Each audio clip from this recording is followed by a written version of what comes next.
So hello guys, Ratan the Institute welcomes all of you in your English speaking class 34। कई बार दोस्तों हम इस तरह के सेंटेंस बोलते हैं कि वह सो रहा होगा, वे पढ़ाई कर रहे होंगे, वे खेल रहे होंगे या वह काम कर रहा होगा। जैसे कि आपने अपने किसी दोस्त को कॉल किया लेकिन उसने आपकी कॉल नहीं उठाई, आपने दोबारा कॉल किया लेकिन अब भी वो कॉल नहीं उठा रहा है। अक्सर जब आप उसको कॉल करते हो तो पहली बार में वो आपकी कॉल उठा लेता है, तो आप सोच सकते हो कि शायद वो बाइक चला रहा होगा या शायद वो कोई काम कर रहा होगा या हो सकता है वो पढ़ रहा होगा। तो इस तरह के सेंटेंसेस को जब हम इंग्लिश में बोलेंगे कि शायद वो काम कर रहा होगा, तो इसमें हम मे बी या माइट बी के साथ वर्ब की आईएनजी फॉर्म यूज़ करते हैं। मे जब संभावना ज़्यादा हो, माइट जब संभावना कम हो। तो शायद वो सो रहा होगा, तो इसको हम बोलेंगे ही मे बी स्लीपिंग। या शायद वह पढ़ाई कर रहा होगा, तो ही मे बी स्टडिंग। वह पढ़ाई कर रहा होगा, ही मे बी स्टडिंग। वह खेल रहे होंगे, दे मे बी प्लेइंग। शायद वे खेल रहे होंगे, दे मे बी प्लेइंग। वह आ रहा होगा, ही मे बी कमिंग।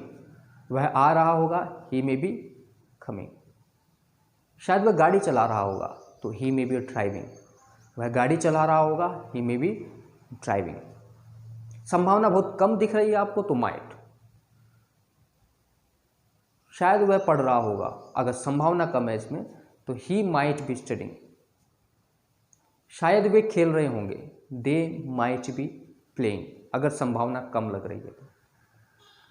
शायद जब आप बोल रहे हो कि शायद वह कर रहा होगा, तो तब तो मे और माइट का आप यूज़ करेंगे। लेकिन अगर आप कह रहे हो कि पक्का कर रहा होगा, आप श्योर हो, तो वहाँ पे आप मस्ट का यूज़ कर सकते हो कि वह पक्का पढ़ाई कर रहा होगा, ही मस्ट बी स्टडिंग।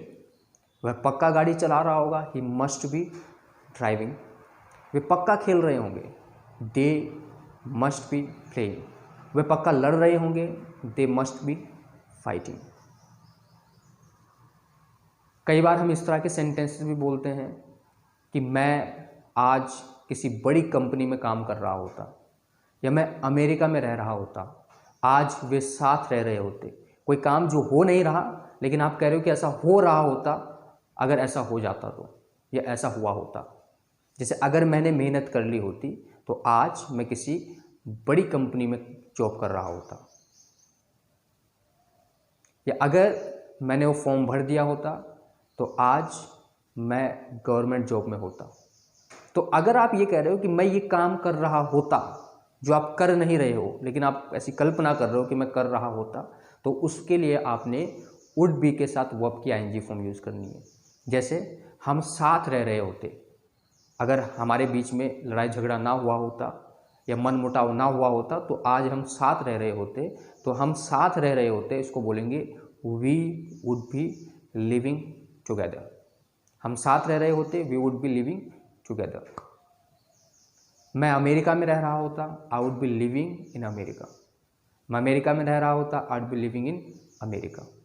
हम खेल रहे होते, वी वुड बी प्लेइंग। जैसे अगर आज हमारी जॉब ना होती तो हम खेल रहे होते, तो वी वुड बी प्लेइंग। हम मजे कर रहे होते, we would be having fun. और अगर आप फ्यूचर के लिए बात कर रहे हो कि मैं ऐसा कर रहा हूँगा भविष्य में, कि जैसे कल मैं पढ़ा रहा हूँगा या कल वह पढ़ा रहा होगा।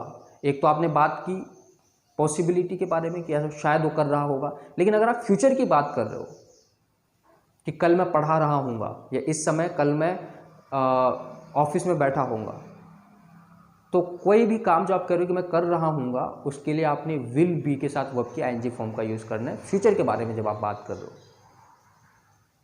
कि कल हम खेल रहे होंगे, क्योंकि कल संडे है, कल हम फ्री हैं, तो कल हम खेल रहे होंगे, तो tomorrow we will be playing. कल हम खेल रहे होंगे, tomorrow we will be playing. मैं खाना बना रहा हूँगा, तो I will be making food. जैसे मुझे शाम के समय कॉल मत करना, मैं उस समय खाना बना रहा हूँगा, तो I will be making food. मैं खाना बना रहा हूँगा। शाम को हम पढ़ाई कर रहे होंगे, we will be studying in the evening.